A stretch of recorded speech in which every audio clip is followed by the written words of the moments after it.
with what do people think, I don't want to disappoint people. But if you're going to be a billionaire, you have to build a culture of having honest relationship with people, right? People who approach you for things, you have to be as honest as you can with them. And in other words, what do you want from that relationship? Be honest, right? What are you also willing to give in that relationship? Be honest. Some of the people I have found annoying are people who are just coming around my life and cannot just go straight to, what exactly do you want? They want to dance around, what do you want? I need to know. So if it's something I can afford, I'll tell you.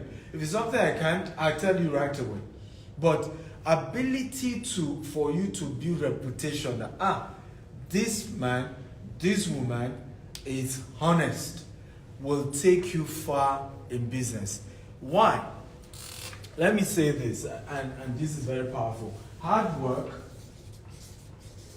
right, will make you your first 1 million, right? Of course, in dollars, maybe it will make you your first, let's say 100,000. I'm not even sure to jump to it. $1 million. Hard work, right? Smart work will make you, your 1 million, even your $100 million. Smart work will do that. But hear this: only network, okay, will make you a billionaire.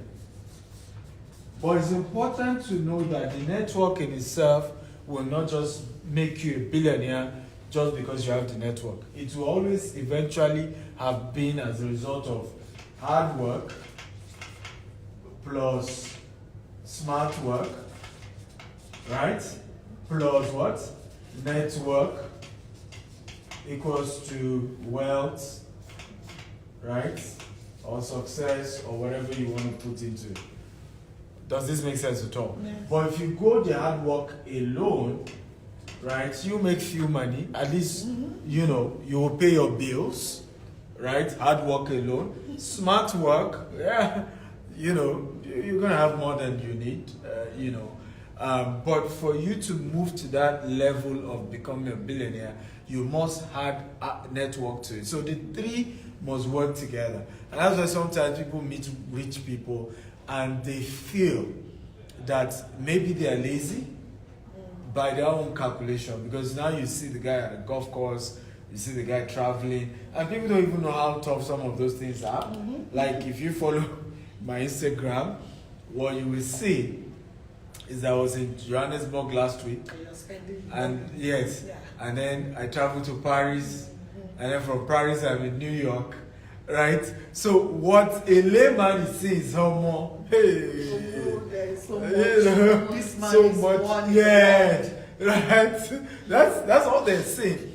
But what they don't get is that at this phase of my life, I've done the hard work, I've done the smart work, and I still have people in our company doing those two. So what is missing now is what? Network. Is the network. And thank God you guys were at the Forbes dinner last night, right? That's what's not needed. You don't need to start meeting, because if you still need to do hard work, you have employees to do that for you. If you still need the mental work, you still have employees, to do that for you, right? The part that is missing is now that network. You have to meet those quality of people who can afford to invest in what you're doing at a high scale. I hope this makes sense at all. Yes. But when you're not meeting these people, which is where the problem is, and you are not honest, right? Thinking there's some game you can play, you see the point now? Remember, they themselves also have this backup of hard, smarts in their system. So I've seen people who think they can just play games with me. And I'm like, even if, let's assume I'm a fool, I have a whole army of people in my system. My employees are over 300. Somebody somewhere will figure you out.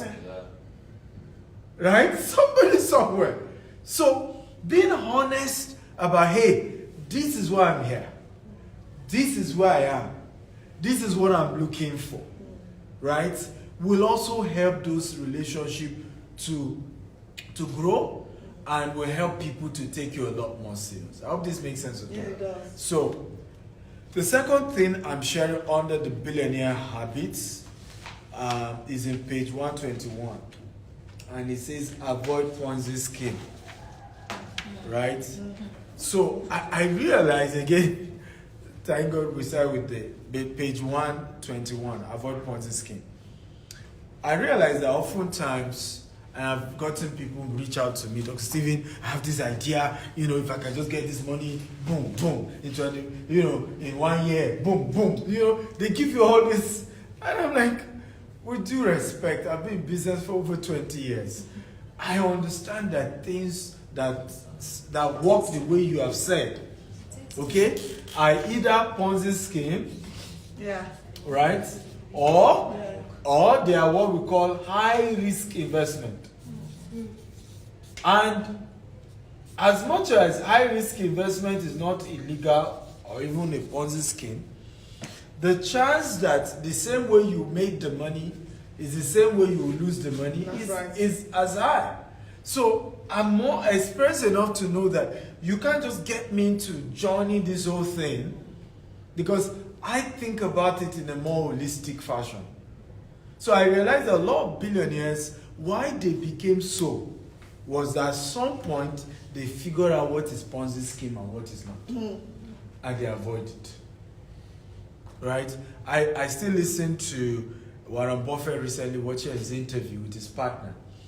And you could see them talk about their early days in business, the ones that failed. And you could see, even though he didn't use the word Ponzi, but you could see him emphasize the fact that at some point we got to realize investment that looked shiny, right? But behind it, this thing is not substance. And after losing some money, we had to get to a point where we now know that, you know what, these are the type of businesses, these are the type of shares we should buy, that in the long term, even if in the short time may look somehow, but in the long term, these are the ones that deliver. So I tell, a lot of us who are on that journey of, I want to be a billionaire, I want to be a millionaire, multi-millionaire, I want to become extremely rich. I say, always ask yourself in any business, what is the risk level? And this is not because you will not do it. Okay? This is not because you will not do it, because I have a popular quote that says, if you hate what is currently in your bank account, you know what's the problem? You're not taking enough risk. Right? Because money is only a reward for risk taking. It's true. Right? You can even testify to that immediately. Right? Money is a reward for risk taking. So, first of all, we're in the business of taking risk. We just need to know that. So, this is not about avoiding risk, but you need to even know what type of risk you are taking. So, when it comes to investment, there are 3 types. We call it high risk, okay, mid risk, and low risk. So you see a lot of people, for example, shouting, oh, Elon Musk has gone into cryptocurrency, he's invested in this coin, he's bought this coin. But the foolish thing with those who now want to join Elon Musk is that Elon Musk has his assets categorized into all these 3. You see the wisdom there? Yes. So the crypto part is just the high risk. Right? Owning a social media platform is almost as low risk as it can get in terms of how the business typically work. Right? Owning a car making company, you get my point now, has its own more reasonability when it comes to the risk. Right? But of course, now owning all this, crypto is high risk. So my advice is that billionaires don't necessarily avoid high risk, but they break down into all these 3 categories. There's a percentage of their investment that goes into this, there's a percentage that goes into this, and there's a percentage that goes into this. So whatever happens, they are guaranteed that they're not going to lose all their money. Guaranteed, they're not going to lose all their money. And they don't go into outright Ponzi. And we must be clear about that as well. High risk does not equal Ponzi. Forex is high risk, but it's not Ponzi. It's not. Right? Even cryptocurrency, it's not Ponzi if it's done properly. Of course, there is a Ponzi version of cryptocurrency where there's no substance backing the coin. There's nothing really backing the coin. They're just creating more money coming. They use it to pay new investors and things like that. But it's important to know that if you are serious about becoming a billionaire, you have to understand this is a long-term business you're doing. This is a long-term project. It's not going to be, overnight success. There's a process to it, but it is possible. Does this make sense at all? Yes. Okay. Any question or addition on this? One thing that comes to mind is the crypto aspect. And last night somebody asked me from the Japanese TV station what I thought about crypto and FTX. And I explained to him that in every industry there's always going to be bad players. And there are good players in there. The crypto was supposed to be for groups of people who want to avoid bank charges. Yeah. Right? It wasn't supposed to be for speculations and hype and all the parties that they were actually doing. So when launching a stable coin, for example, art, like for instance, artwork collection or artists and such, we're going to launch a stable coin for our community to be able to use that to gain investments. Yeah. Right? But so that that point is backed by real life assets. Yeah. Which can make money in real life. Yeah. Exactly. And crypto will just come and add to it to bring in more money, more exactly. revenue. It's unfortunate that sometimes when bad players come to industry and good players cannot even explain themselves in the meeting because they think, oh, you guys are all like that. Yeah. Absolutely. Yeah. And I really appreciate the fact how you explain the way of Ponzi schemes, because I realize that this Ponzi scheme has really, taken the minds of a lot of youths, whereby they, borrow money from friends and families, where they approach you, trying to, tell you the amount of money you're going to make at the end of the day.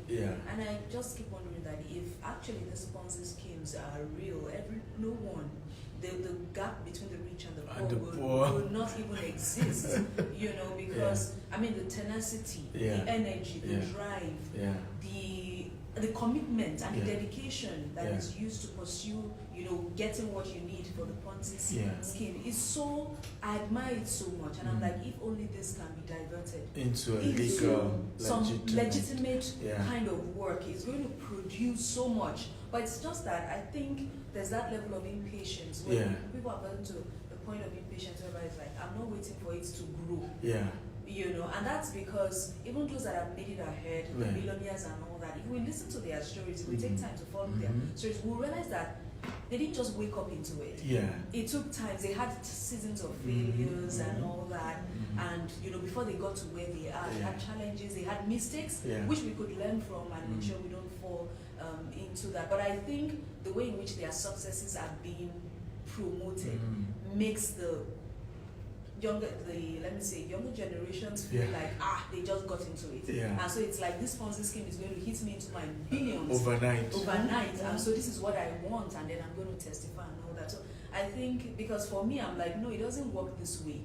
But I've seen people lose even the money they were able to get from family and friends, which they could have used if it was a business, to start up a business and begin to watch it grow. Because I'm like it's like a seed. You plant a seed and then you watch it, you water it, you go there, you take out the weeds and all that, and then at the end of the day a tree comes up. But you didn't wake up to see a tree. It started in the process. So I think the generation needs to hear this a lot more because of the spread of the digital age. It has made, when everybody just comes on the social media and then, this and that, it's like, so people there's a sort of level of confusion that is going on that's not making people to realize that, see, you need to put in the hard work, the smart work, then networking, there are processes, and then you get to your place. You don't just wake up. There's a seed time and harvest. Yeah, one of the things I said in the book that I also think is missing is the place of mentorship. Right? So we haven't, I say this to people, what parents can do, you have teenage children or you have young adults, don't necessarily fight the fact that they're attracted to the guys who are extremely up there. Okay? What you could do is to look for a way they can serve those people. But are they ready to serve? I mean, if you are their parent, you can influence that. And they will. I think they will if it's somebody that is an image of what they're trying to become. Right? And in that tutelage, they can then gradually see the process, the hard work involved, and because the problem usually is that you are not really meeting these people to understand the journey. Yeah. Right? And even to be in their life, to still understand the struggles they are still going through, even at the moment. Right? And the battles they go through and things like that. So, because people are not getting opportunity to watch closely, and parents are also not investing in that. Okay? I have made up my mind, as soon as my children are teenagers, during holidays, even now I do it, they go to their grandma's place, my adopted mother. It's in the outskirts. It's not as beautiful as our house. My first son directs the place. His first complaint is that the food, because she portioned the food. In our house, my son just goes to the kitchen if he wants to be a chef, cooks whatever he wants, eat whatever the portion he wants. But there, they ration the food. This is what you can take. So, but intentionally, now, I tell my wife, holiday time, let them go and do 1 week or 2. And my goal is that as they become teenagers, they will have to go and work under my own friends. Even before they start working with me. Go and do 1 month, be his PA, carry his bag around. Go and do this, and I think, and they are not going to pay you. If you choose to dash you something, that's his choice. But this is not about payment. I was interviewing a veteran journalist yesterday on my Instagram, and she was sharing the same story. How as soon as she finished secondary school, the mom said, "You're going to get a job, And the mom didn't even look for who would give her the job, because you can't sit in this house. Go and look for a job. So she got the job. Her first salary was 1,500. It was even the school, their last born was in kindergarten or something, or nursery 2. So it was the last born school. She had to go and meet the principal, because I guess in the course of dropping the child, you cannot walk. So who are you? I just said, so I've never employed a secondary school graduate, but I will make that exception with you. And that's how she got the first job, 1,500. By the time she entered 100 level, she started, because she just loved journalism, went to a TV station that she wanted to work. They gave her opportunity. They did not pay her from 100 level to 400 level. Right? Her name is Nancy Ilo. She's business journalist at AIT. You saw it on my page. And imagine who she is today. Today, I mean, there's no top business leader that visits Nigeria that will not go on her platform. Or she will anchor. When the World Bank president came, she was the one that anchored the event, do all of that. But today you can watch her as a young journalist and say, when will I be a Nancy Ilo? But she started from somewhere where there was even no money attached. Right? So parents also have to play that role of being intentional to say, go and work under this, my brother, or go and work under this, my friend. He's not going to pay you. Intentional say he's not going to pay you, even if the man wanted to. Right? And discourage it, so that even if he's giving it privately, and it rings into the person's head that this is not about the money, this is about you serving and learning. And gradually we'll begin to see a better generation. But we are, as parents, to have to demonstrate it to the children as well. They have to see us do the work. Sometimes I'm going to sites, I carry my family, and I'll tell my wife at some point she should bring them to come and see me on site. Let them see what daddy is doing. Because sometimes they always say, why is daddy always traveling? Why can't daddy just work from home? Why can't daddy just be at home and just play with us and just enjoy with us? Okay? Come.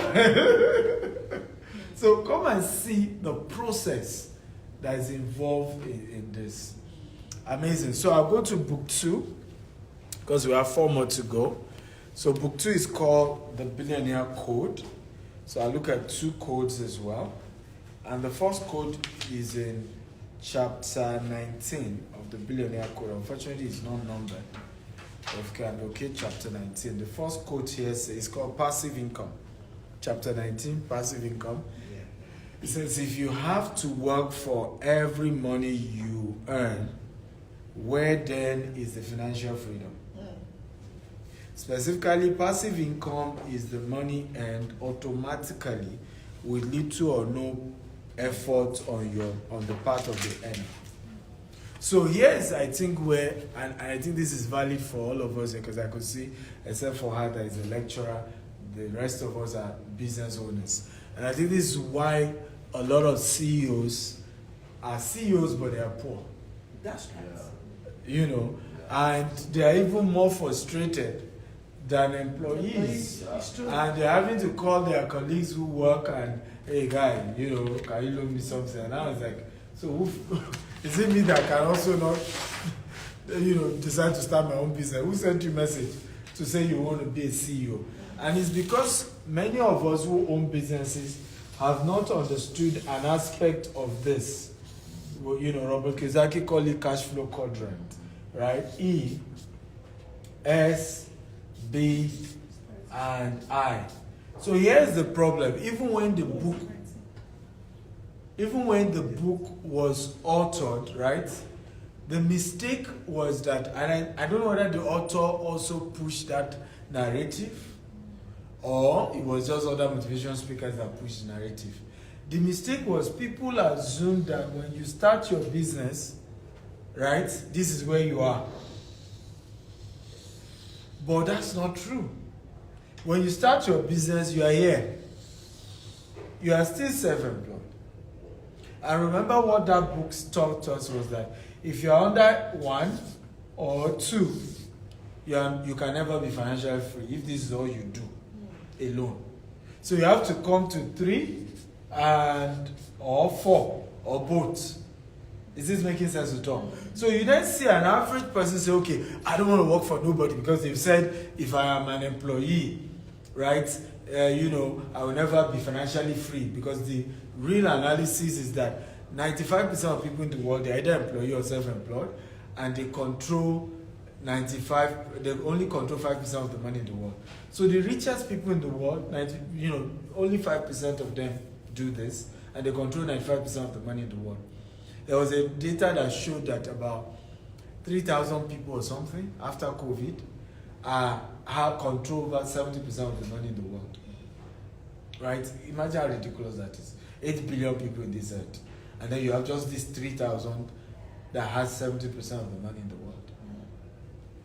Okay? So that, of course, you say income inequality, you can, people like my sister here can do advocacy and fight. The world is not fair, but it's because of what you choose to do. It's a choice of, do I want to be here? Do I want to be here? Do I want to be here? But here's where the problem is. People then quit their job and say, I want to start a business, not knowing that it will take another 15 years for self-employment to become a business. I don't know whether you understand what I'm saying. Because for something to really be a business, the definition is that it has a system that runs it. So whether you're there or not, it runs by itself, right?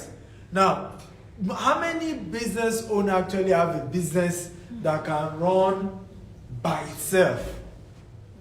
You see where the problem is? So, we are oftentimes self-employed with the illusion that we actually own a business in a system. Okay? And the worst part for most entrepreneurs is that we're now creating multiple of this self-employment. Yeah. So now, okay, I'm doing crypto business, which is self-employment. Then I'm doing forex business, which is, particularly if it's trading that you're doing. It's a different thing when you have now built a crypto firm, investment firm, or a forex investment firm, where there are people who do the actual trading, do you see now, on behalf of your company, and whether you trade or not, money is coming guaranteed, because now that's when you are here. I hope this is making some sense. Yes. Now, so you see us, a lot of us now say, okay, so I will do this, I will do farming here, I will do this here, I will do real estate here, I will do this other one here. Before I say Jack Robinson, people are having 4 different self-employment. Yeah. Okay? And passive income is still not involved. So here is what I've always advised those of us who are entrepreneurs. Because in fact, the biggest pain of being a self-employed is that you're almost killing yourself. You're working from Sundays to Sunday, yes or no? Right? You don't have a life. You are, your phone can't even live for 1 hour here. You are looking at the thing. I don't want to miss a call. I don't want to. I don't want to. Let me share this story. One of the hardest things that for me to do as a businessman was actually the decision to decide no longer, okay, that people have to call me if they want to do anything to our company. It was one of the toughest things. It was one of, but I look back today, we will not have scaled if I didn't do it. We will not have scaled. And I will still enter into more trouble, and people will not have respected me. Literally, people will be undercutting me if I had not done it. So one of the things that I had to do was years ago, I said, you know what? Going forward, number one, you can't call me anymore. And I made it known globally. You cannot call me. Okay? No matter what it is, you can't call me. If you must call, I have this number, and I have this executive assistant, and that's the person who picks the call. If it then is something I need to do, right? You will need to give us, explain it to my executive assistant. And then my executive assistant will then relate it to me and say, sir, so person wants to reach you, so person wants to do this with you, and this is the process. And do you know what was shocking to me till today? The people who respect that the most are the richest people in my life. Someone like Dr. Cosmos Wanduka, I can't remember the last time me and him spoke of. If he needs to see me, he talks to my people. So you'll be, and this is important. And I look back today, I will not have scaled if I was still the only person you have to talk to. Because today I look back at how much operations we do. We're in 4 continents of the world. Every day we're expanding.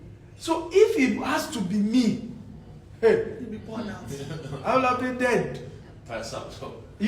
And of course it's difficult to train people into that world. At the beginning it was tough. Some people were angry, you're arrogant, what do you mean by you should talk to your executive assistant? But I stood my ground. Some of them I would be humble about it and say, I'm doing so many things. My executive assistant will even call you. Right? Hello, sir, from Dr. Stephen's office, we're doing this with. And after a while, some of them realize I'm more tidy. Because sometimes they will talk to me about something, I've forgotten, you are reminding me, I'm so sorry. So now that I had that culture, so after a while, everybody just adjusted and said, you know what, this works for him. Okay, let's respect that about him. I hope this is making sense to you. Yes. So part of what we need to know is that in this self-employment thing that we keep doing as an entrepreneur, there's even too much stress. It's not good for your mental health, and yet there's not enough money in it. So, question is, what do you then do? What's the best option? The best option is, if you are a self-employed, where should you come? This or this? Who can guess? Business with a structure, or investment. Which one? Investment. Investment. Investment. You guys are smart. So even if you're an employee, where should you come? Investment. Yeah, investment. You see the point? Because this will take a while to grow into this. And it's not a 1 day's job, it's not a 2 days job. Even if you are funded by Bill Gates, the process of putting that structure will still take another maybe 4 or 5 years. I mean, the fastest companies that grew to this, one of the fastest that I know is Facebook. Yeah. But even Facebook, it took Facebook about 7 years. Yeah. I think Snap or TikTok did it in 5. Snapchat? Yeah. Or TikTok did it in 5. I think it was Snap. Snapchat? Well, I don't know the story, but and how far is Snapchat really? Yeah. Yeah. Because even the Facebook that we said achieved this, right? How many of us agree that Facebook will still have issues if Mark Zuckerberg leaves? Yes. Because it still plays a critical role Business structure. in keeping that company. Yeah. So you get my own argument. So really, for the business to really scale, it will still take, even if you have the funding, so you got this, Bill Gates gave you all the money. Before you set up an effective HR, effective account, if, all the systems, before they are all set up, it will still take a few years. So my advice is always try to say, yes, what can I invest in that will continue to bring what we call passive income. And like I defined in the book, passive income is the type of income that you put in your money once and with little or zero effort, it continues to bring returns on investment. And like I told you earlier, you must then do the investment into what? 3 levels, remember? High risk, mid risk, and low risk. I hope this makes sense at all. Yeah. So when you break it down in that fashion, you have a scenario where you at least are guaranteed that, let's assume your small business crash, you have these guys to keep bringing money. Let's assume you're an employee and your boss fire you. You have this passive income that's bringing money. In fact, what I tell employees, don't resign until you have enough of this, where the returns that come from this is up to your salary. Then you can resign at that point and start from here.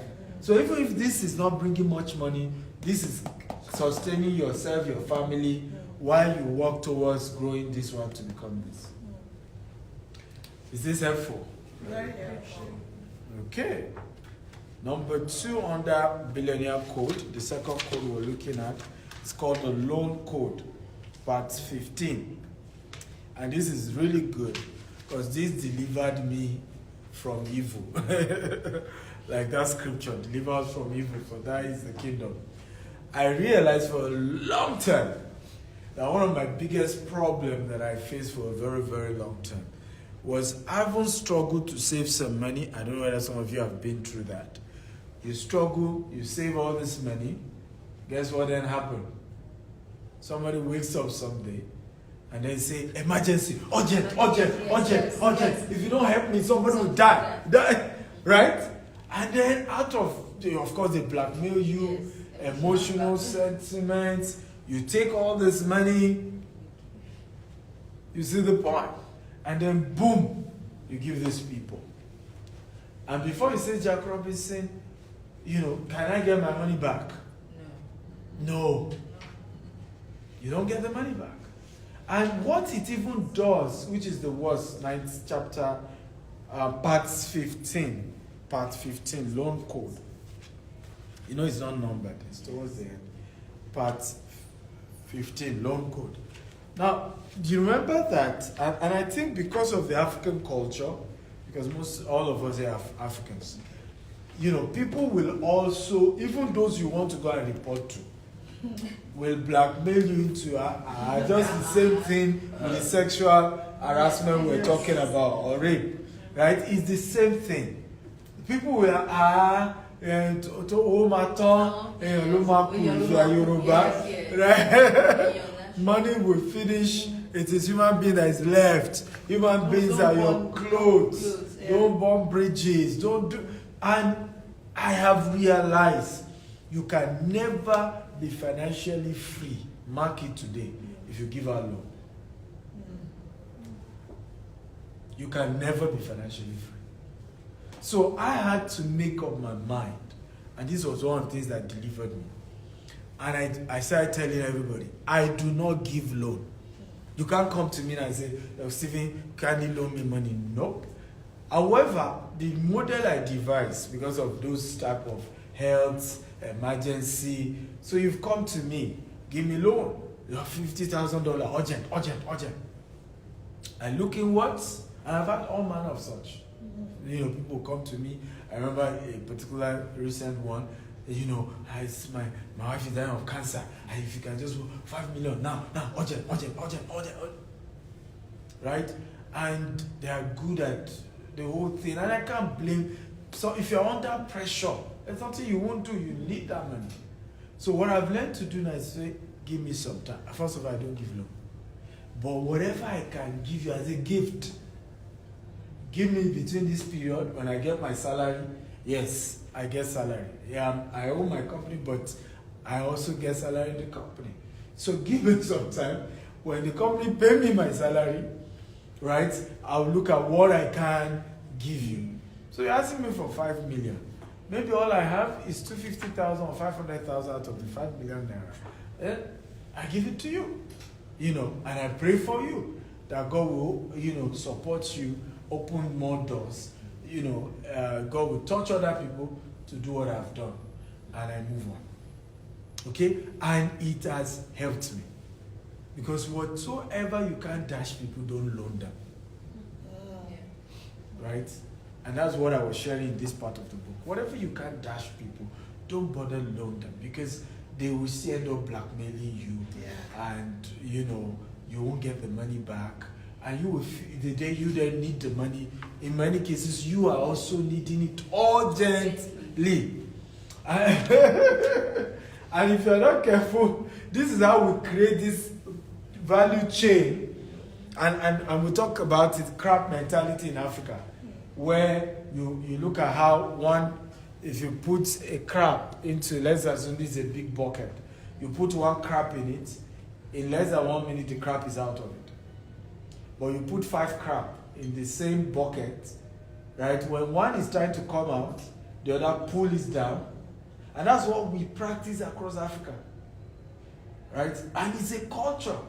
So one person is trying to become financially free, everybody say, I need your help. I need, help me, mommy, this. And then they pull you down. We have a case of a gentleman called Mubad, that went viral, the guy died. And when I look at that story, people are seeing just from the angle of, the record label. I'm seeing multiple layers of the issue. You see the guy's dad talk about... I read your post. Yes. It was... You see the guy's dad talk about how he never necessarily gave him much money, all the guy's properties with his in-law. You see another account... True story, a Nigerian artist. Yeah, some of them I see the post online. Yeah, I read it. Literally, they even want to use it to lead to another political move. Because it's just taking wildfire.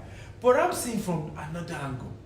Even the mom just spoke again. He just rented a shop for her. He was supposed to send her 5 million. The day he died. You could see everybody go from the money angle. And this is really why these people die.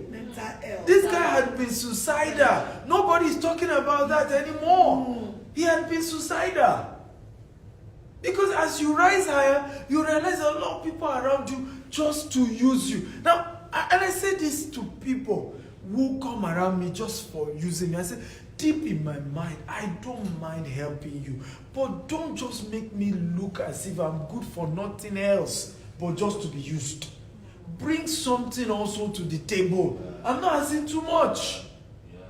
Bring something else to the table as well. Let me just even deceive myself that there's an exchange that has gone on.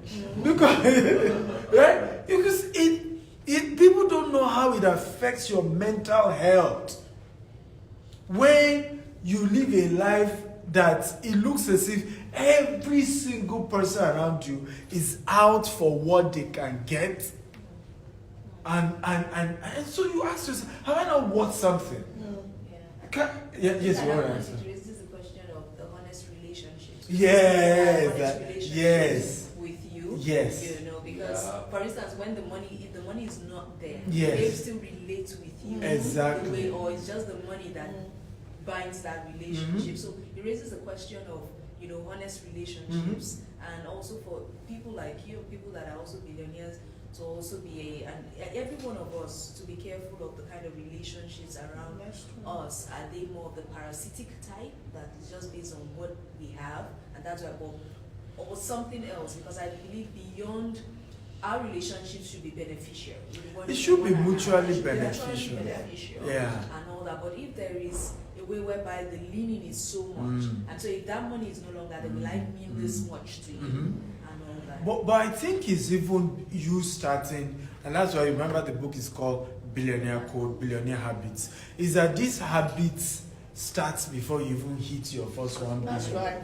Right? It's a habit that also helps straighten everybody around you.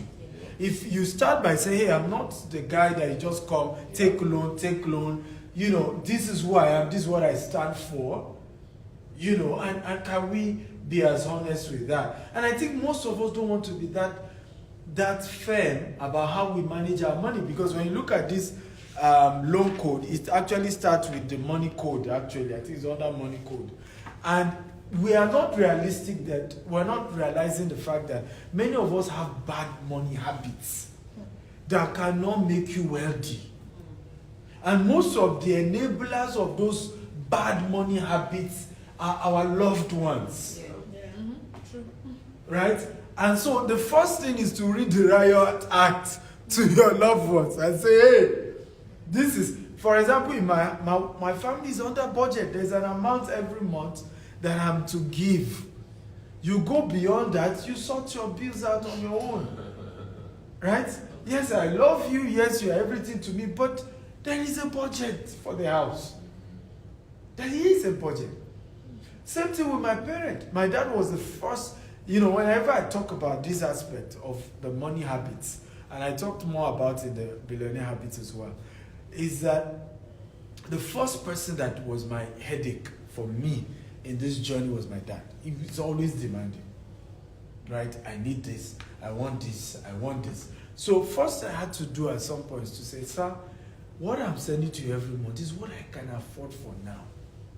You can't put undue burden on me because you decided to marry somebody else. You went ahead to have another 4 children, that my own children are even older than some of your own children. That was your choice. You can't put that on me, right? This is what I can afford for now. And of course, he will tell me how people used to see me on social media. This was many years ago. And how when he goes to borrow money from them, they will say, but we are seeing your son. I say, well, I don't know about these so-called people you are talking about. If they think I have not tried, they can help you as well. Right? They can do their own. But what me and you know, I've done what I could afford. Of course, years later, today I'm building a house, I've bought him a car. But if I wasn't strict on him those times, I'll have eaten into my capital. And he will still not have a house that he owns today. Or at least that he lives in today. But this war about building your wealth is a continuous war. It doesn't end. Yeah. Even yesterday, I still had the same issue with the same man. I have a budget I normally send to him. That last month, I sent 40% above the normal amount. Only for him to send me a message, somebody died in the village, send me some money, I need to go for his burial. I said, so I just replied, I said, well, is it my fault now that I sent you 40% above? Maybe I shouldn't have done that. And anticipate that you will still come with this. So that at least I will not send. You kept quiet. So it's a continuous battle about your finances and putting the proper structure, right, that can help you to become financially free. I hope this makes sense at all. A lot of sense. Yeah, but the beginning is no loan. Even for business, those who know me know I don't take loan. Right? Now, do I take business loan? Yes, outside of Africa, yes. Because the outside of Africa, your personality is well separated from your business. Right? Now, in Africa, the law says, of course, your personality is different from your business. However, the practice on ground is that people join you with your business. And I always wanted to do it. So it's wisdom to be aware of that fact. And so even to tell people, loan me money, I want to put it in my business, I avoid it. What I then do, which is a strategy I advise most people to do as well, rather than take loan, sell something and get a commission on it. Right? So anytime you're under the pressure of, let me take a loan, ask yourself, okay, what can I sell? Right? That I get a cut. Am I making sense at all? And I call this, of course, they say your network determines your what? Your network, right? So leverage your network, okay, to raise capital.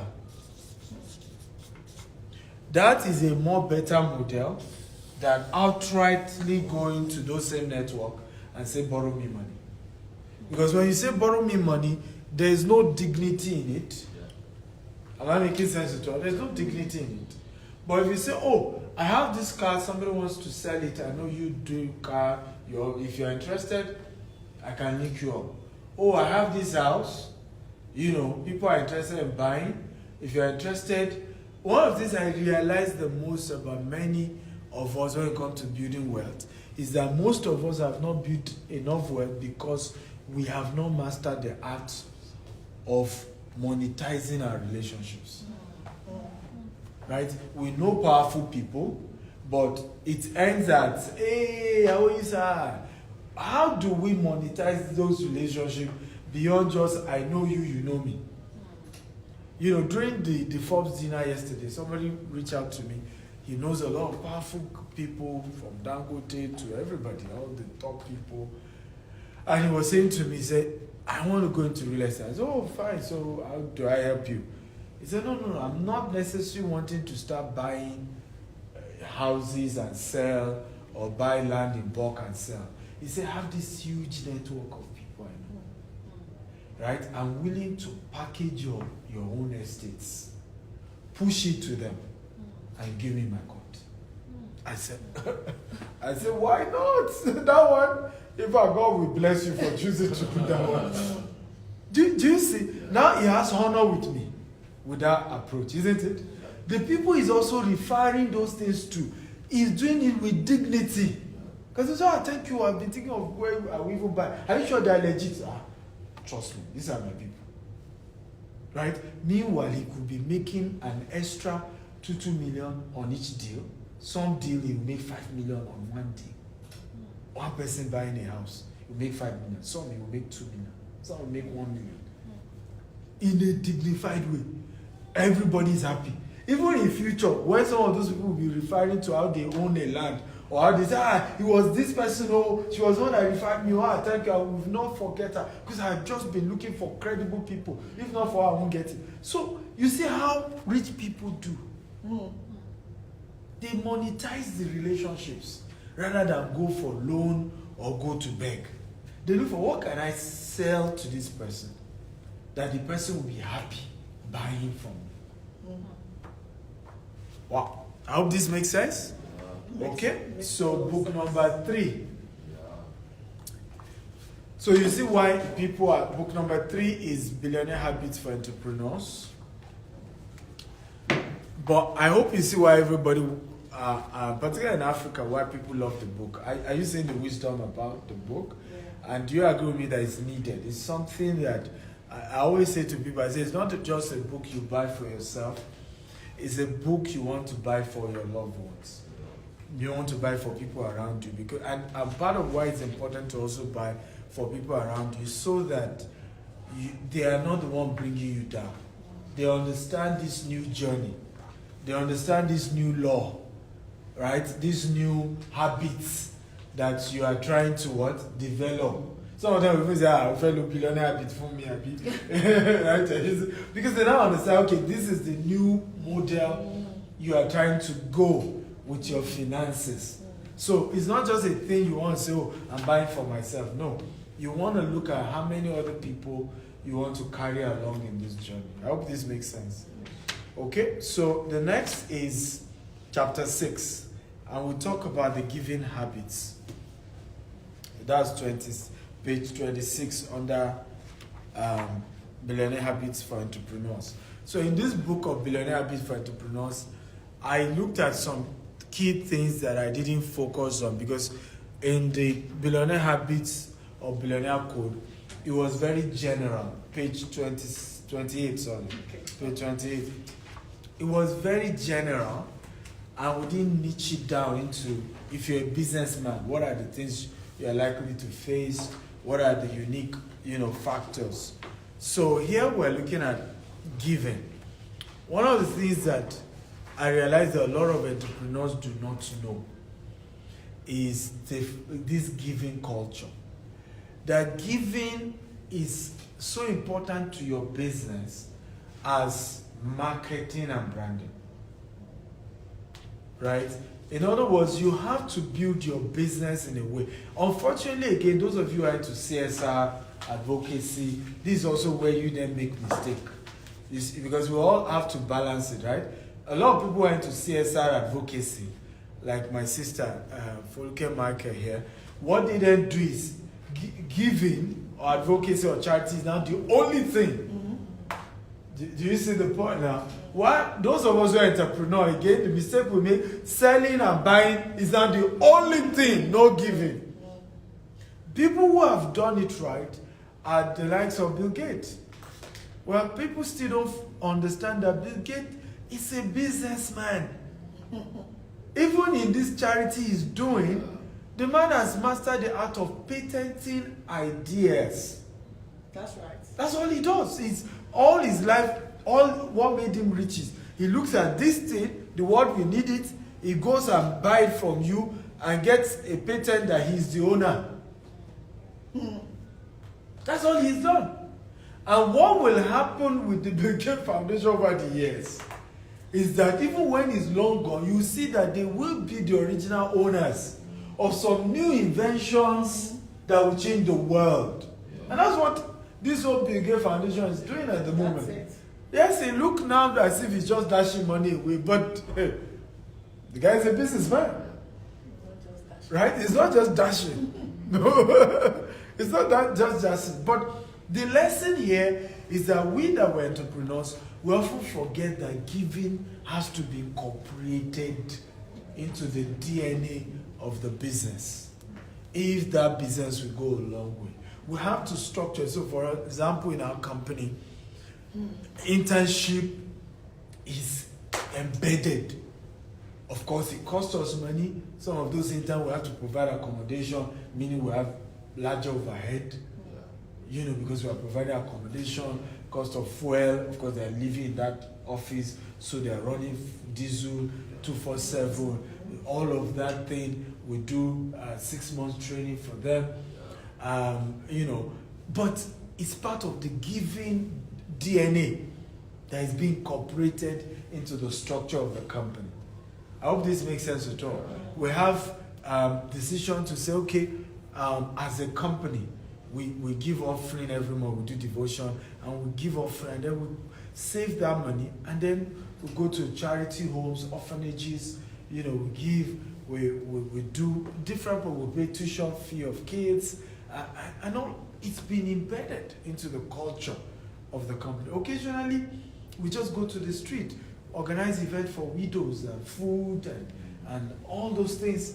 But we had to build that culture as a company, not just as an individual, as a company, that we must be seen as a company that is not just taking from the community, right, but is constantly giving. During certain festive period, all those we bought land from, we buy ram, right, and send to the community, sometimes cow, and send to the community. Even those who are our clients, they gave us money. They're buying land from us. They're doing birthday. We have one of our clients who did birthday this weekend. We bought a whole cow and sent to the person. A whole cow. Right? So it has to be incorporated. Some people feel that, oh no, you bought from me, I've given you value, everybody colors, bye-bye, we go. No, but you have to build in a culture where people say, no, this is a company that is giving. So as an entrepreneur, I realize many of us, because we've not done this, we run into trouble. There are certain people that, even in terms of business, there are certain business deals that there is no tangible profit in it actually. But it's a form of giving. They're just doing it because in future, you will see that seed will still germinate. Yes. Right? Some way or the other. Some relationship. There are certain celebrities that we engage, not necessarily because we felt the thing will work, in terms of maybe their engagement will help us to make money. But just know somehow along the line, you will still need this celebrity. Somehow. Right? Sometimes retired civil servants that you are reaching out to. And someday, you just know your company will need it. Right? And I've heard stories where, your case came to my table. I immediately told them, I said, your company is different. You're not that kind of company. And I told them to stand down. Things that people will have messed you up. Right? Somebody somewhere, your giving is speaking. I hope we're learning at all. So I encourage entrepreneurs, structure that. I have a quote here. It says, that's in page 29. If I am going to give, I don't want to encourage laziness. It has to be empowering. This is also another mistake sometimes we then make. You have to give in a way that is empowering. Don't give in a way that how many of us know that there's a way you give that make people feel inferior? Yeah.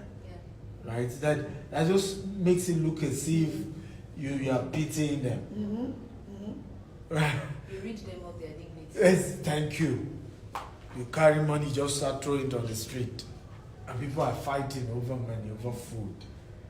Where is the dignity there? Gone. Right? This is the reason why we give $5,000 to support small businesses. But intentionally we put together like a pitch where the best idea wins. The whole idea is the person feels he did some work. Okay? You and I know it's a gift actually. So work or not, from your end, their pitch is not in any way adding anything to you. But you are giving them a sense of, I was better than 1,000 people. That's why I got the money. Yeah. Well, it helps their own psyche. Right? The recipient of the funds. Is this making sense? So be intentional about even how you give. So that it's not as if you are making people become lazy. This is the mistake the Western world did with Africa. They claimed they colonized us and that they've given us independence, but they needed to support us. But the way they were giving us aid was creating lazy governments. Till date. The way they were giving, same thing with the apartheid. You go to South Africa and you see a lot of the black South Africans just playing victim. Same thing African Americans here in the US.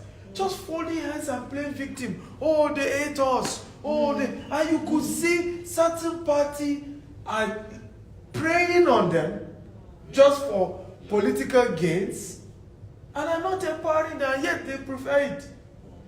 So giving must be empowering if we must give.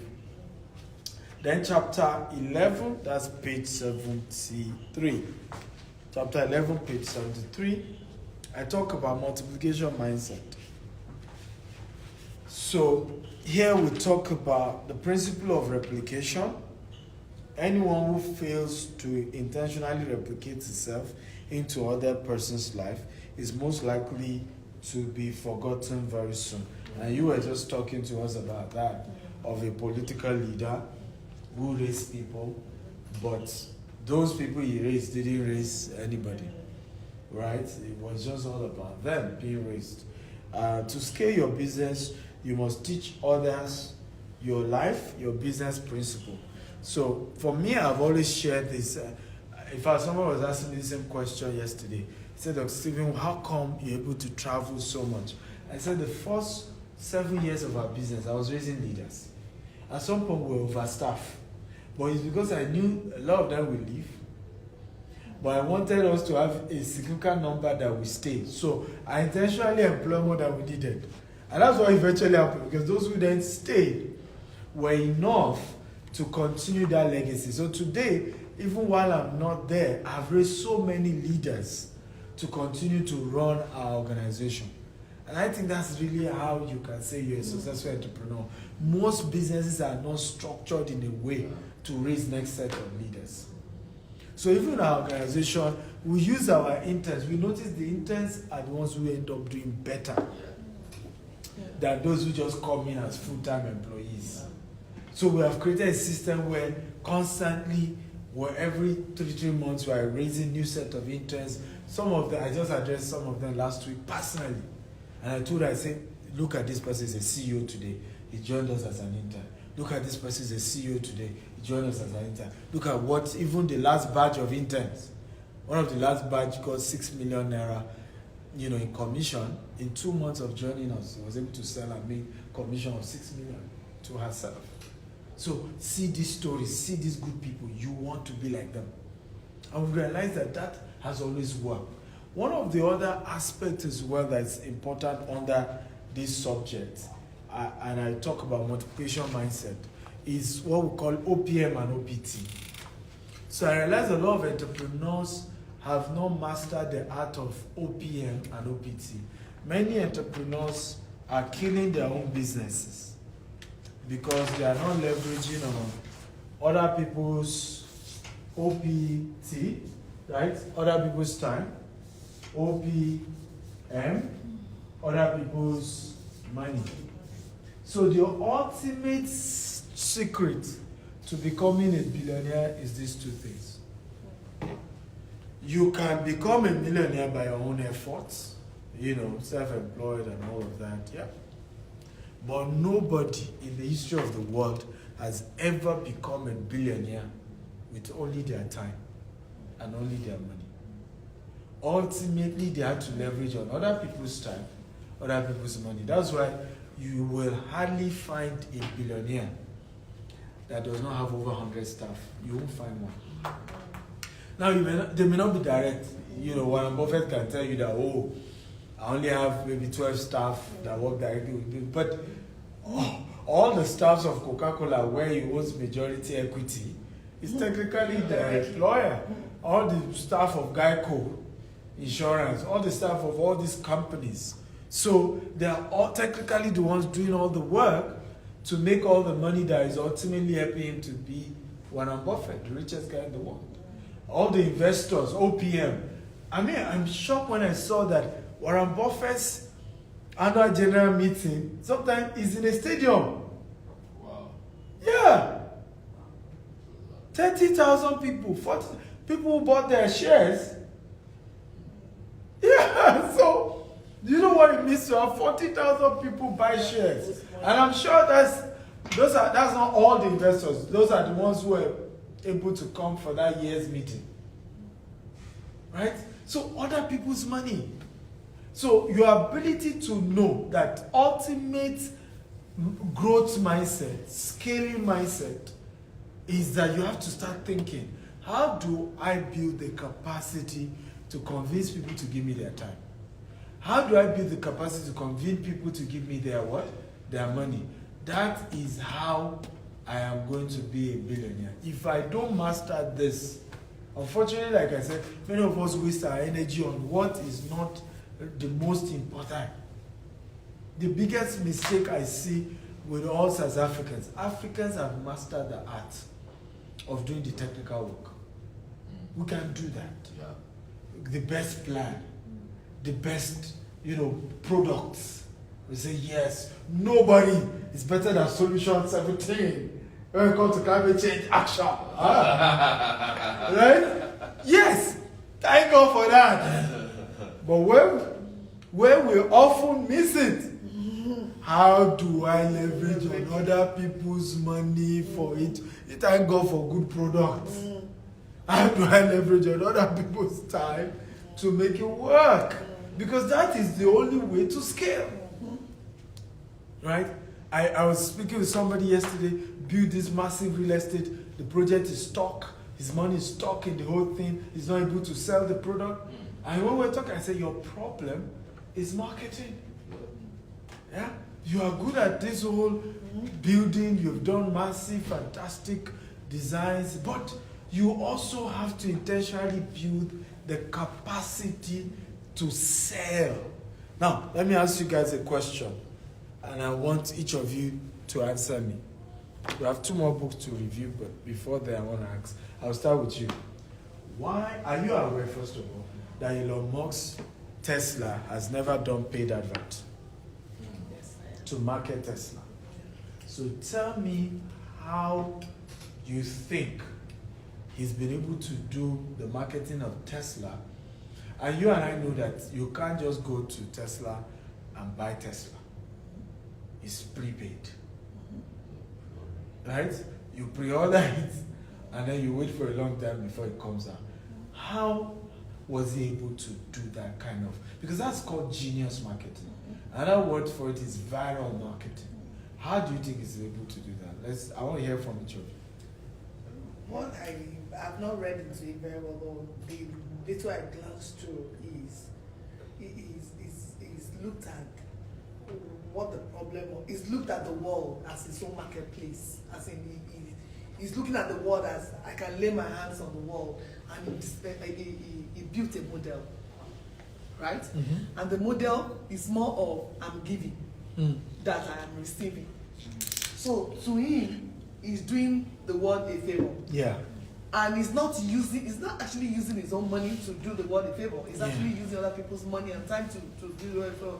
So you make you feel like you need me more than I need you. Okay. And so because he does that, it moves people. This guy is not really telling you, come and buy.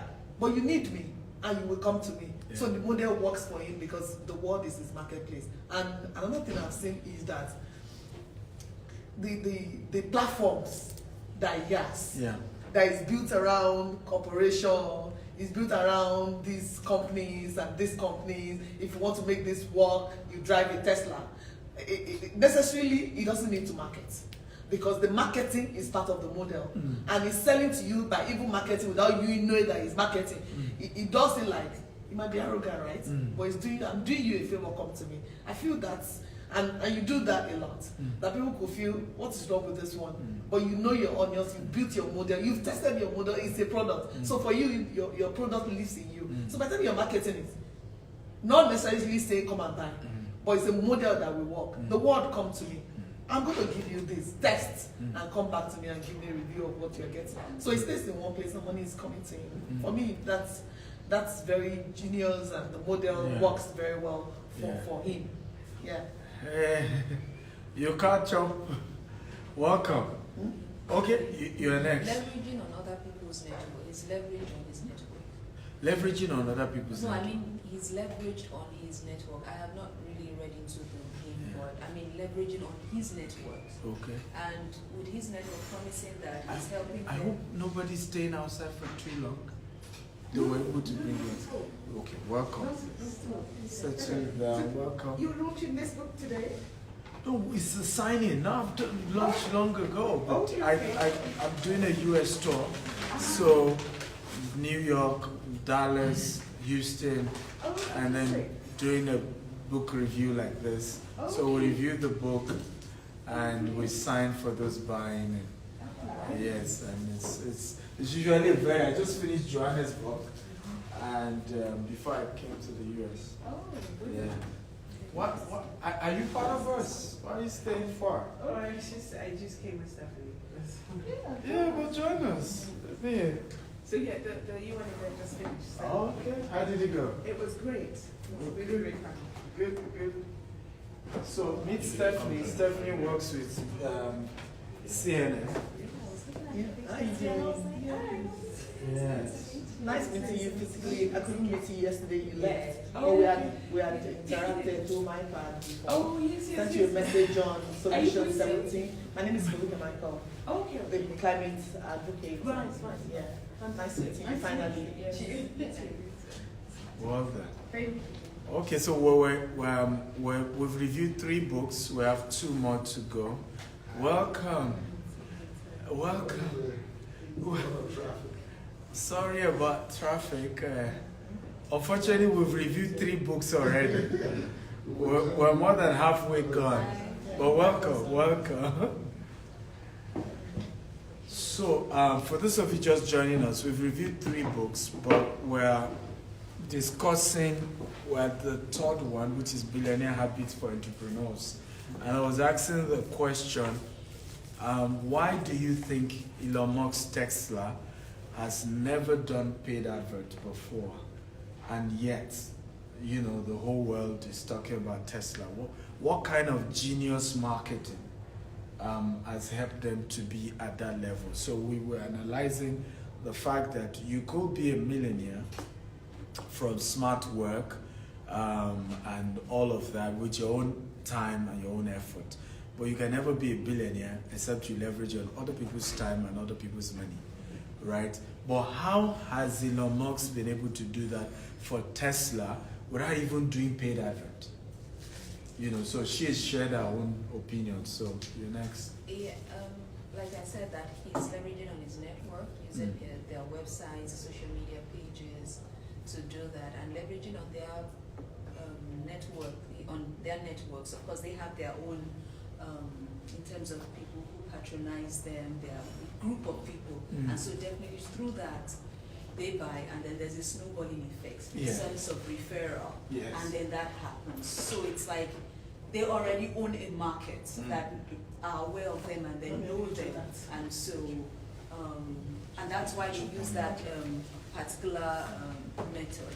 And I think also in a way they also use some form of online configuration or something, but but definitely leveraging on their networks, which also has to do with their network, of course, have money, and also promising them to also save time with the kind of stuff that they use. So that's what I haven't really investigated into. Now you are sounding like a professor of mathematical.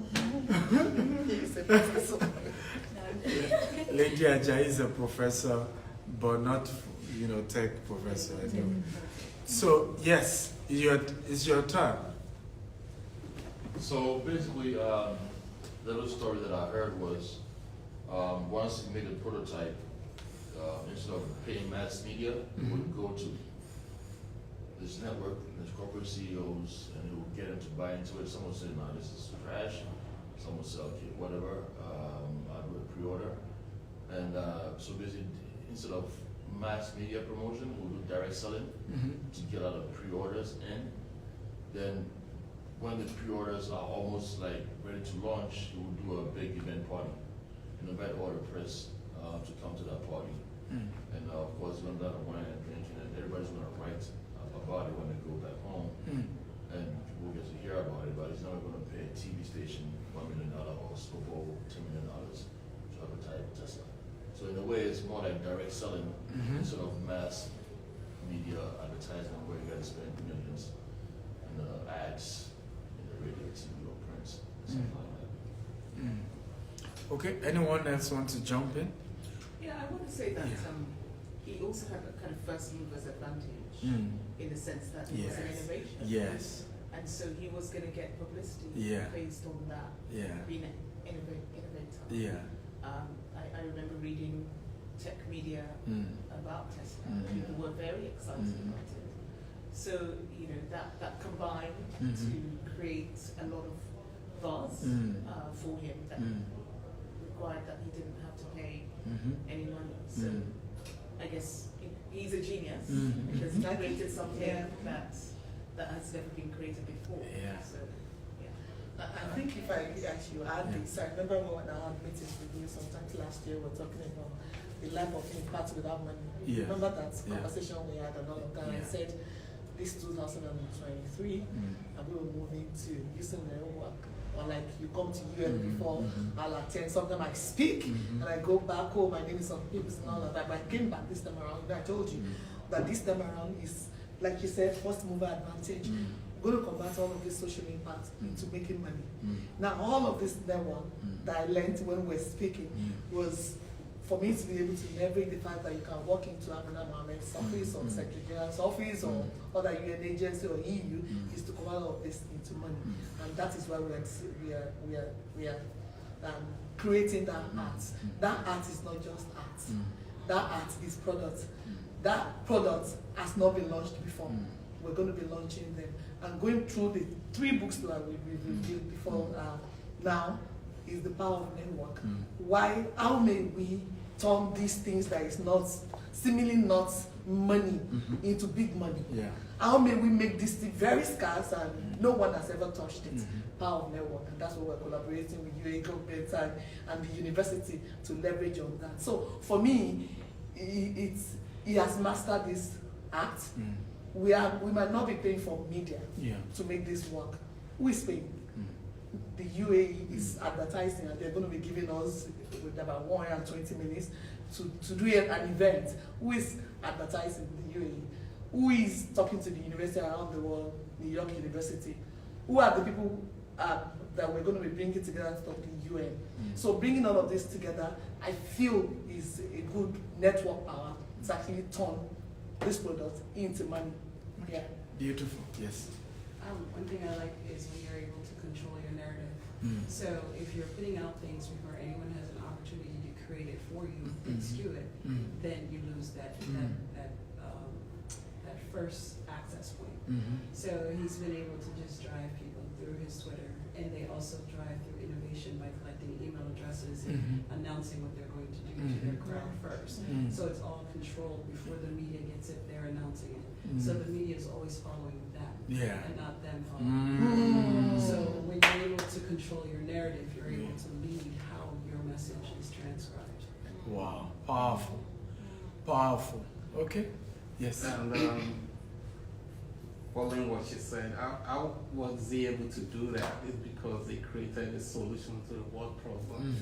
We know about the climate change, and it came at the right time to solve the world problem. And every country of the world now, they want to see what Elon Musk is doing. They're interested in the solution, to a world problem, to something that everybody's been talking about.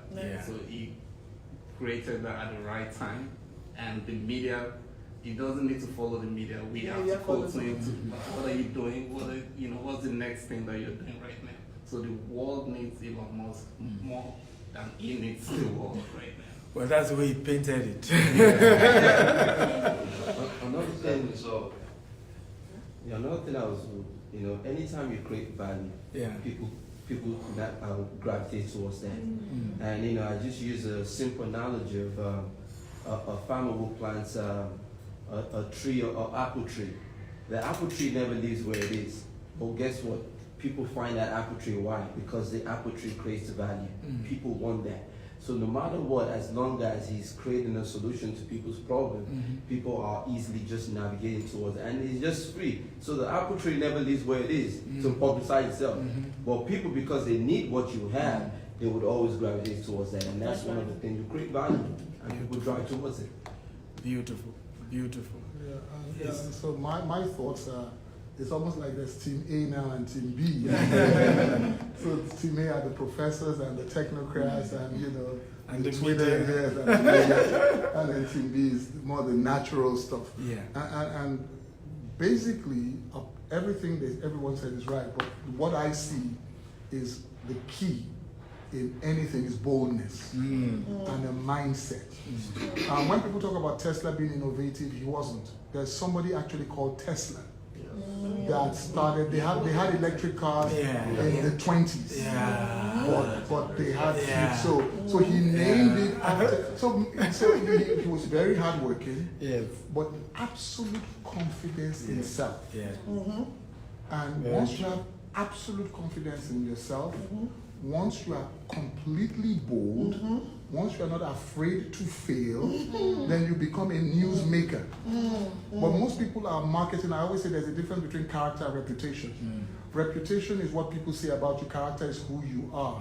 So someone like, what's his name, the Tesla guy? Elon Musk. Elon Musk, for example. If you watch his early interviews, he always knew he was going to be where he was. Bezos always knew he was going to be where he was. Even when they interviewed him and said, how come you are losing money and losing money? I said, yes, we'll keep and it made no sense. And they used to laugh at him that, what do you mean that losing money is the way you make money? But believe me, if you, and you can use it for good or bad, if you absolutely believe something, whether it's right or wrong, and you absolutely pursue it and you absolutely say it, people will follow you.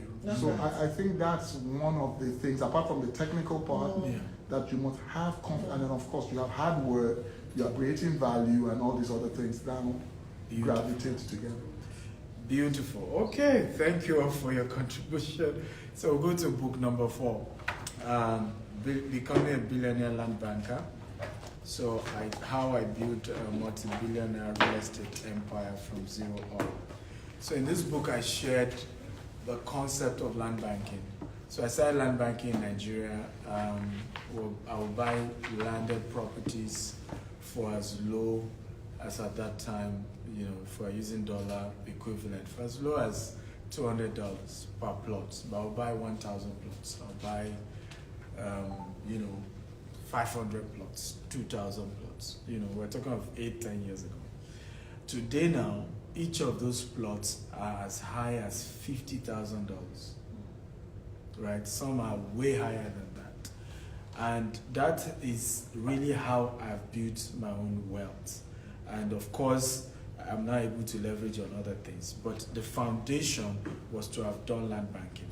And what is land banking? Land banking is basically land aggregation for the purpose of investment or development. So we're in Manhattan now. A lot of people didn't know that, what's his name, John D. Rockefeller did a lot of land banking here. And it was very instrumental to the skyscrapers you see in Manhattan, right? He started buying some properties, waiting for a while, imagining what he was going to build on them, and over time started doing some, rebuilding and massive structure, and we can see what Manhattan has become. So if you are really serious about building wealth, land banking has to be one of those things you factor into that strategy. Bill Gates is currently the newest, largest land banker in America today, right? In other words, there are people who have more land than him. Ted Turner has more, but he's the newest. So he said that he's acquired over 264,000 acres in more than 20 states in the US at the moment. And he's getting more. And they're farmlands. So they're not even prime lands, right? But he has done some analysis that in the next 10, 20 years, there is something that will come up in those locations that will cause the value of those properties to go up. I hope this makes sense at all. So in page 84, I talked about why land banking is better than buying houses for Nigerians in diaspora. So there's a quote by Warren Buffett here. It says, if you don't find a way to make money while you sleep, you will work till you die. Now, in Nigeria, we're having a unique problem where a lot of Nigerians in diaspora buy properties in Nigeria, and then their tenants are not paying rent, and they're even blackmailing them. Oh, I lost my job. Oh, I'm so sorry, something happened. I'm not able to pay the rent. And so we're seeing a lot of people in diaspora, and it's not just Nigeria, it's all across Africa, actually. So we're seeing a lot of people wondering, is it making sense for me to even buy a house? But in the case of land banking, particularly for those in diaspora, you're able to buy a piece of property. I mean, you are doing that already. Pastor's done that in Abidjan. You're able to buy a property, you fence it round, you leave it for a few years. The value has gone up. Now, his own 10 acres that he did in Abidjan, I'm sure if we ask him how much was the value when you first bought that 10 acres, what's the value today?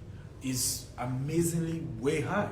And he's not yet having that headache of, okay, my tenant hasn't paid me. The value is going up even while you're sleeping. I hope this is making sense, right? So that is one of the amazing strategy to building wealth using land banking. However, in his model as well, which is very fantastic, is that he's now converting that land to an estate.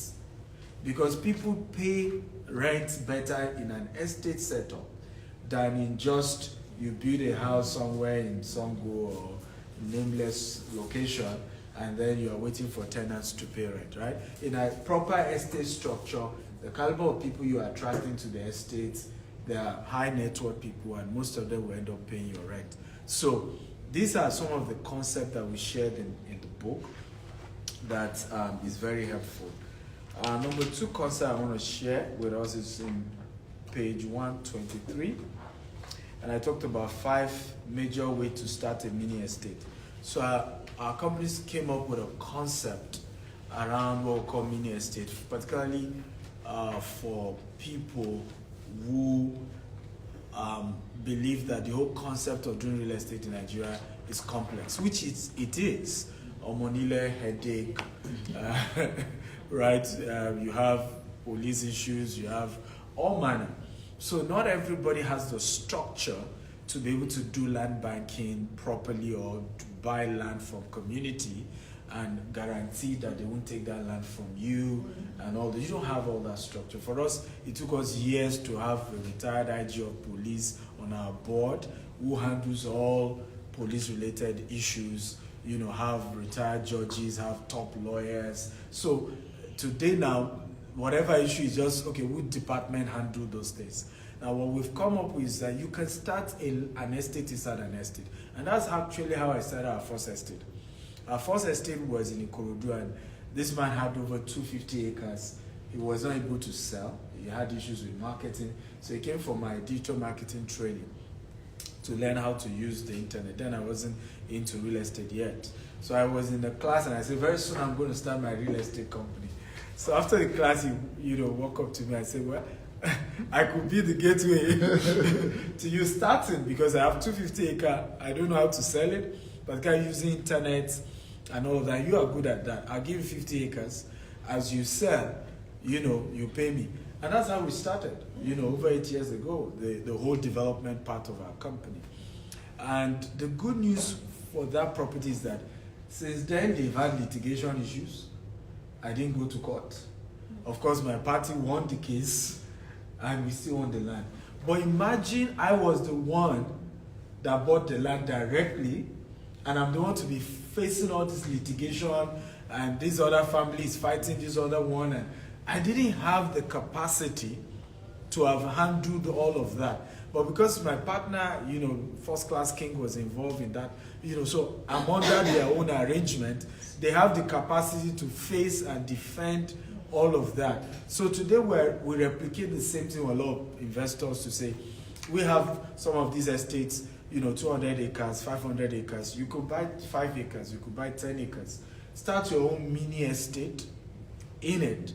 And of course, and before anything touch you, to touch us first. I will probably have the capacity to fight some of those challenges that will come to you. But even if you're not doing with our companies, the concept I'm advising a lot of people who want to invest back in Africa and are considering land banking, try to look for people who already have the structure, who already have the system, and then, buy under them, and then see how you can work together to build something massive for yourself. I hope this makes sense. So, number 1 is have an investment budget if you're doing this mini estate concept. So have a budget of exactly how much do you want to put in. It has to be very clear. Number 2, look for a significant development estate with a plan that you are investing in. So what is the plan they have for that estate? Because I tell people what make land banking, when in the world of land banking, land goes through, there are 3 levels. We have undeveloped land.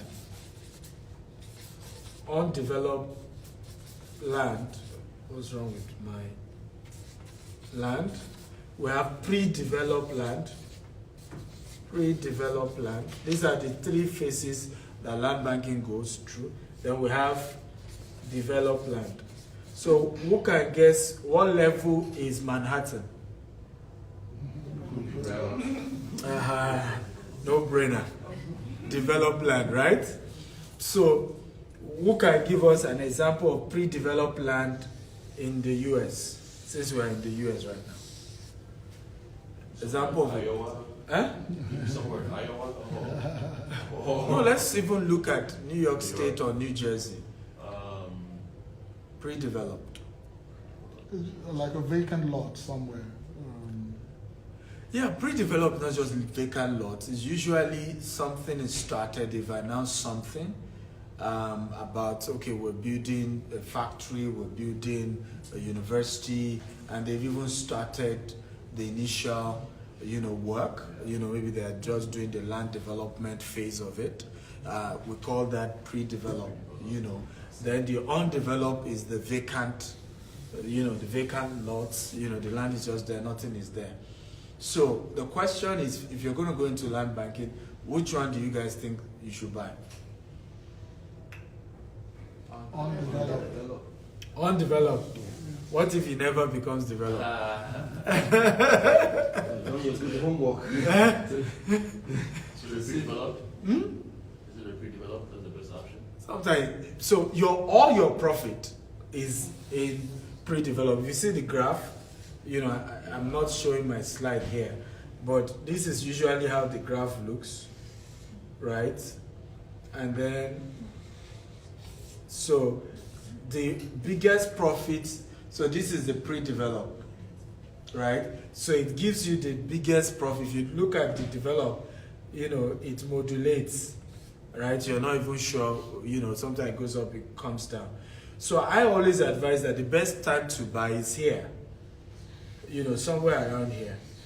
And the answer to that is when an announcement has been made around where that lot is. So we had, yes. So I was vice president of mortgages here in the city, and we worked with the city, with the mayor's office. Yeah. And what they did was they announced in Queens, right on the beach, that they were getting ready to develop that area because it was underdeveloped. Yes. So, but it was at a pre-developed stage where they made the public announcement, and all the other land around it, people started buying around the area. Exactly. That area was selling for about 100,000. That area now sells for 700 to 1.2, 1.5 million. Wow. So if you caught it at the pre-developed stage, you were going up with it, and then it teetered to where it's completely developed. Now you're paying more. It was Far Rockaway. Beautiful. I mean, I love that beautiful analogy. So what you always want to target is the announcement. There's a property deal we did in Dallas. As at the time we got it was $10 million, and within weeks, we eventually flipped it for $20 million. And it was because there were a lot of announcements about, Texas Instruments, they were going to do over $5 billion industry there, some other. So within that period, the announcement was made, we got in. And while we were in the deal, we were already getting people who wanted to pay double for it, right? So sometimes you want to target this. So what is the announcement coming up? What are they trying to do in this neighborhood? It could be government, it could be private sector, it could be Elon Musk that is moving in. Look at what's happening in Austin, Texas now. Elon Musk moving into Austin, a lot of other companies moving in from California. It's just making real estate to just go crazy in that axis. So you want to look at announcement of pre-develop, and then you jump in even before anything is done at all. Is this making sense? Yeah, I have a question. Yes. Underdeveloped eventually, if you buy some underdeveloped, do they become developed eventually? Undeveloped. Yeah, the undeveloped often do that if they, but it's like you're gambling if you're just doing typical, without certain data. The only other thing you do here in the US is easy because the data are there. You can go to the city, they can tell you where in the next 5 years they are trying to build houses and all that. So you have that information, you can go and start investing.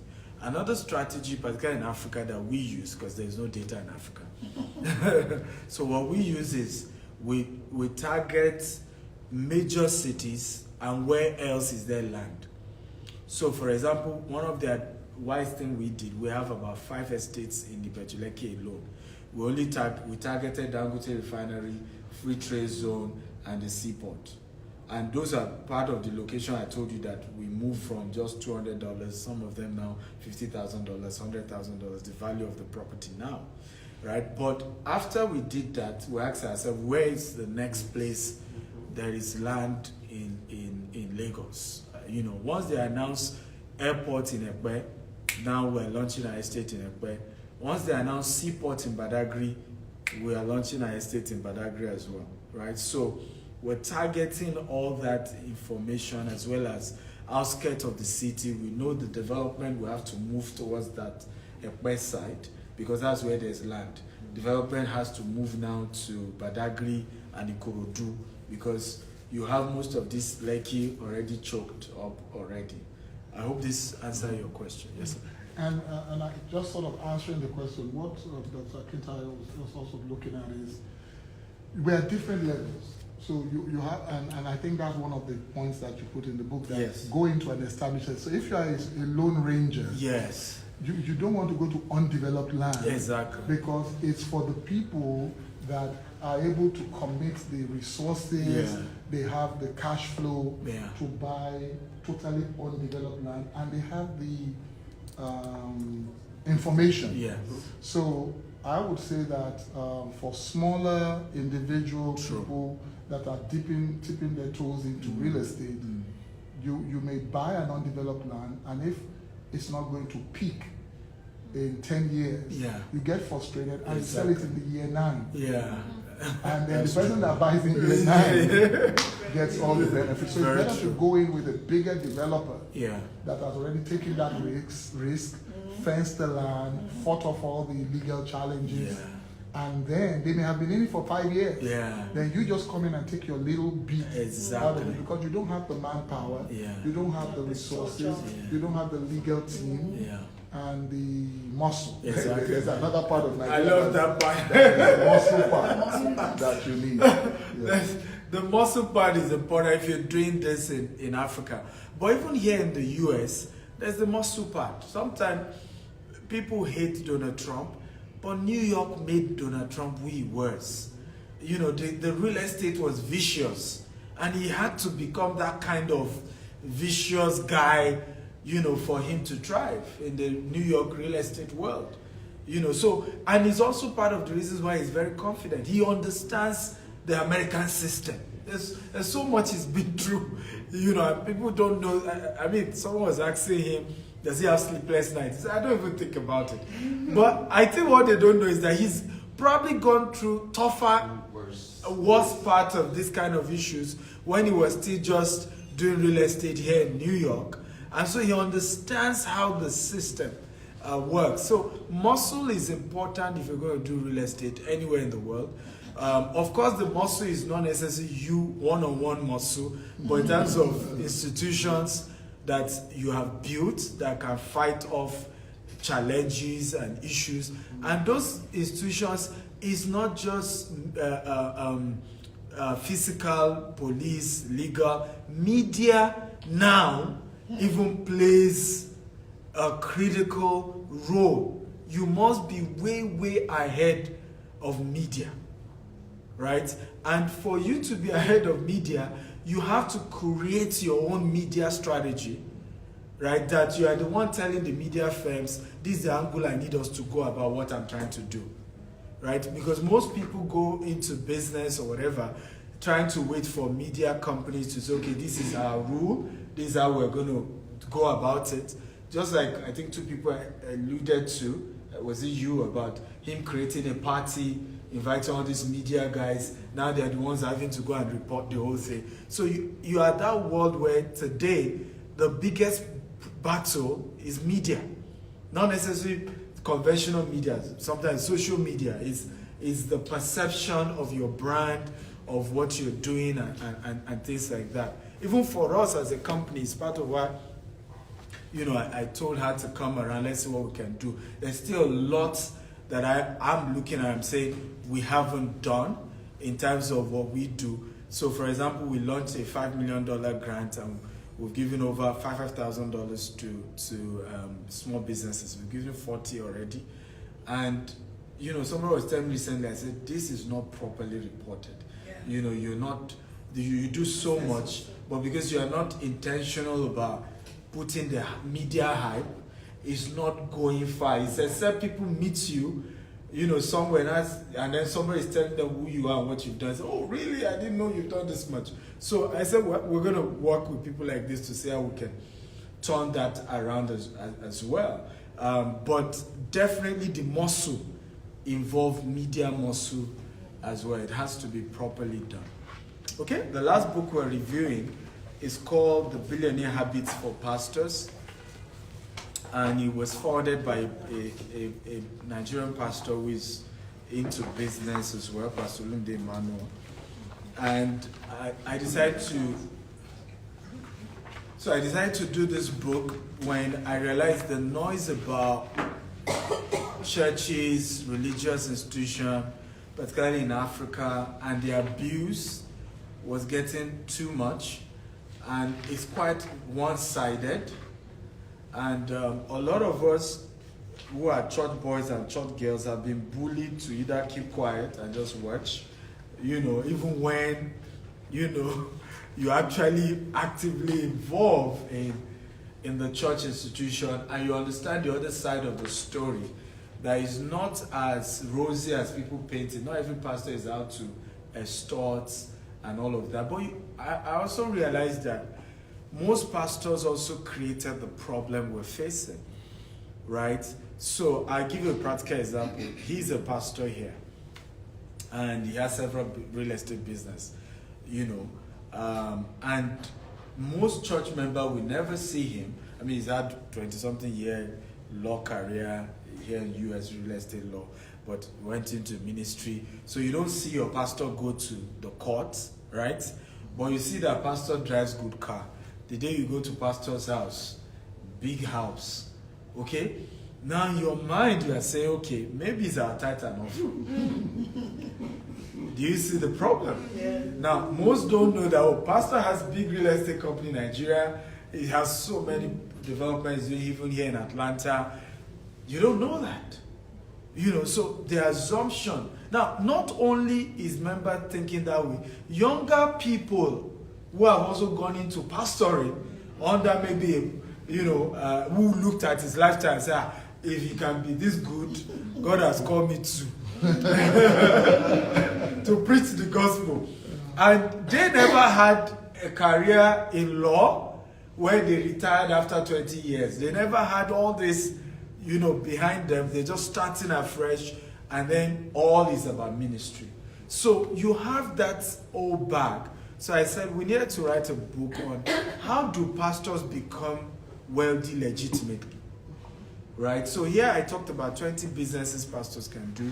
For example, how they can monetize. I've written 40 books, and I make money from and I make money from Amazon every day, right? Every day. If I had one of our accounts, Amazon wired one of our money to one of these online cards that I had. They immediately blocked, you know, the card, because they were just wondering how that kind of money could have come from Amazon. Maybe it was a fraud, maybe it was something, you know. But people don't know that there's so many industry that as a pastor, book alone is monetization.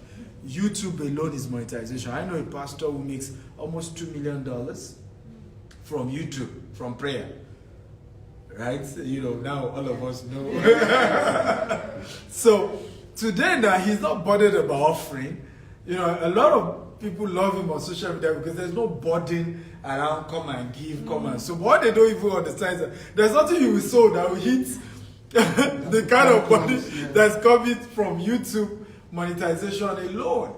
Right? So the reality remains that we could legitimate, and I hope maybe one day I will do one for politicians as well.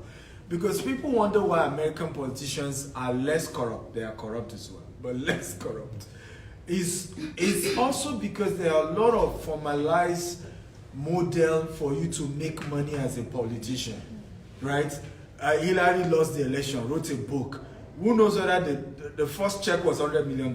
I'm very sure it couldn't have been less than $100 million. The first check for that book that she wrote after she lost the election. The publishing firm will have even given her at least almost that amount.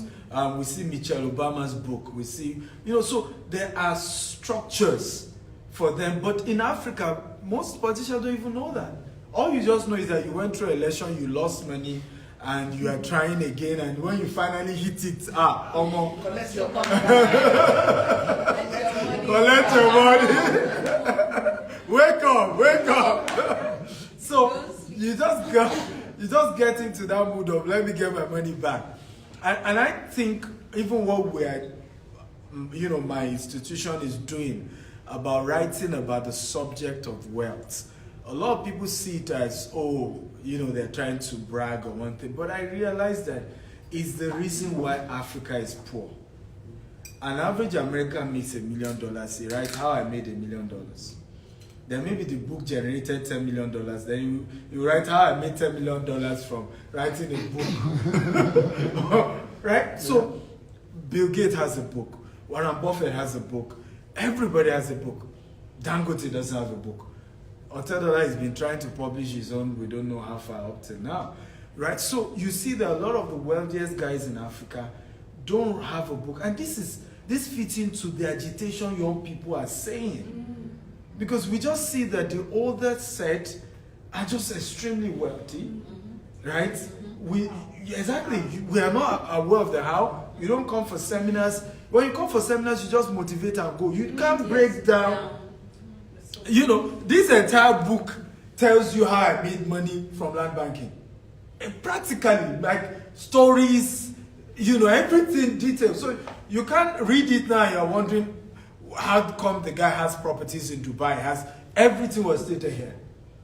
Right? So we have to, and then the same older generation comes back and say young people are they are not patient, they want to make money overnight. But the older ones are not teaching how they made it. Yeah? Some of them, not because they want to be wicked, they just feel it's not necessary. Some just feel, what's the big deal? I'm not sure. But it's important. Because a lot of this Western, I tell people, I say, for example, most people don't know Donald Trump is third generation wealthy guy. Third generation multi-millionaire. Third. His children are starting the fourth. I think his grandfather came for gold. His father started real estate in Queens and all of that. He then moved it to Manhattan. Third generation. His children are probably fourth now. An average black person you see is still third generation poor. Right? Third generation poor. Not even the ones who have now tried, maybe now fourth generation upper middle class. First. Not necessarily even rich. First generation upper middle class. So we have and yet we are not even writing books.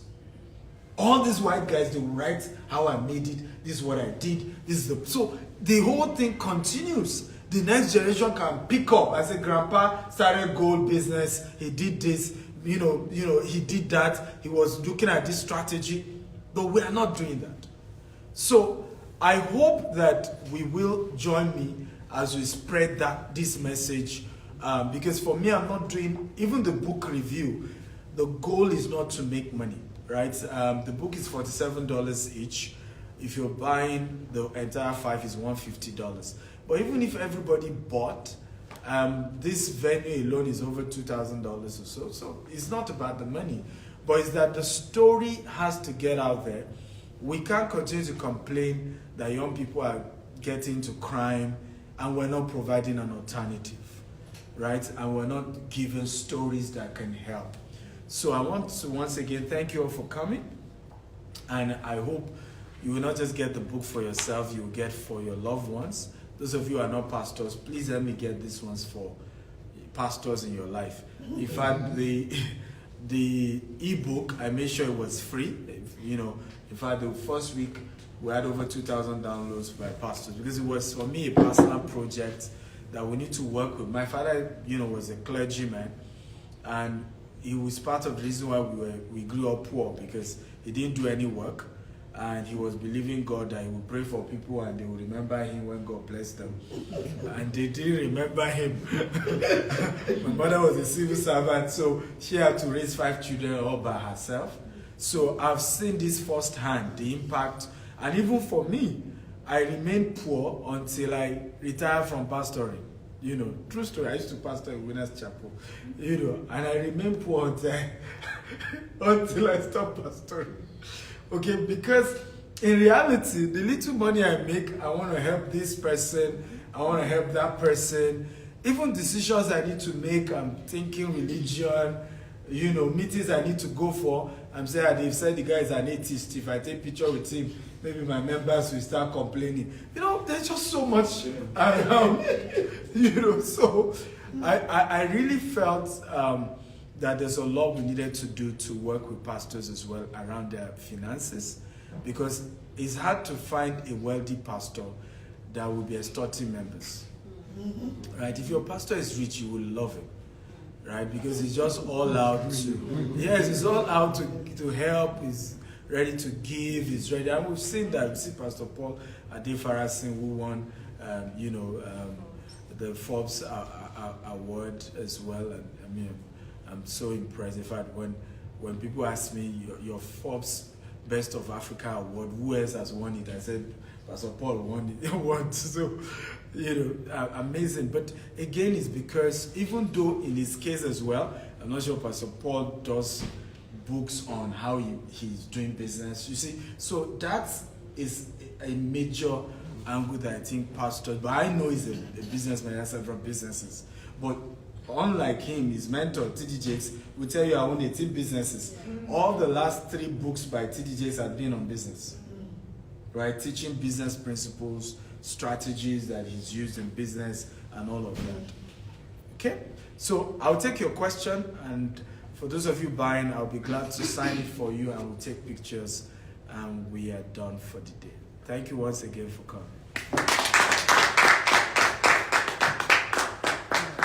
Let me jump in since we came late. Yes. You may have touched on this, but I'll just like you to speak to the importance of going to seminars and having a desire to be wealthy, but also having the understanding that you have to spend money, yes. Time, effort, to be able to get it. So when we have events like this, people will not throng in, but when we have events that deplete resources and make people feel good, they will, and then they expect to do the wrong thing and get the right results. So I just want you to speak to that, especially for those that are watching. Yeah, they're watching online. By the way, we have a lot of people joining us online on Instagram. Well, for me is, I think that, funny enough, it's an African thing. Unfortunately, it's an African thing.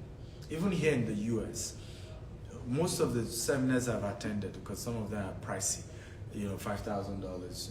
And then you get there, you can count how many, maybe it's 200 people in the room, but you can count how many black people are there. You know, you can practically count. Some of them, I'm the only Nigerian, you know, that is in that room. And it's because the culture is that, first of all, teaching people how to be wealthy is supposed to be free. There's just that assumption. I've met people who tell me that, you know, God gave you the wisdom. I said, I'm so sorry. I was born just like you. We all came, you know, children, knowing nothing, dull. Okay, is what we then put in that ultimately determine what we get. So the concept about knowledge, and thank you for raising that question, we must be intentional about having mentors in our lives who can teach us how to be wealthy, and attending their seminars and having one-on-one with them. And I think I made this mistake as well, where many of us think spiritual mentors cover for business. That was one of my biggest mistakes, because I had Bishop Oyedepo, you know, So for me, because I had Bishop Oyedepo and he was also technically a businessman if you really analyze it well. So I just felt, you know what, I don't need any other mentor. And I really didn't grow in my business until I started getting mentors specifically for my business world. And many of them were not Christians, many of them were. So I had to change my mindset that I wasn't going to meet them to learn how to go to heaven. So I don't need to add this criteria of, you know, there must be certain values, certain this. I know who I am, I know what I'm looking for. Go to them for what you're trying to get and sit down and learn. We're going to be, you know, raising $200 million next year here in the US. And I learned everything from Grant Cardone. Right? And it cost me hundreds of thousands of dollars, not even hundreds of thousands. Each session, I paid $50,000. 1 hour. Right? So it's important that people understand that it's not going to be free. If people have made it, you know, we can all come here and, you know, we'll give you some basic, like Jesus said. And I've always said this, that if Jesus were to be on earth, this earth, he's going to be called, is it misogynist you call it now? Yeah? It's going to be called sexist. It's going to be called, because how can a woman come to you and she was asking you for something and you say, well, the food that are meant for children, you don't give it to dog. Now let's CNN carry that news. Right? I mean, it's going to go viral. But that was Jesus telling a woman, say, look, I'm called to the lost sheep of children of Israel.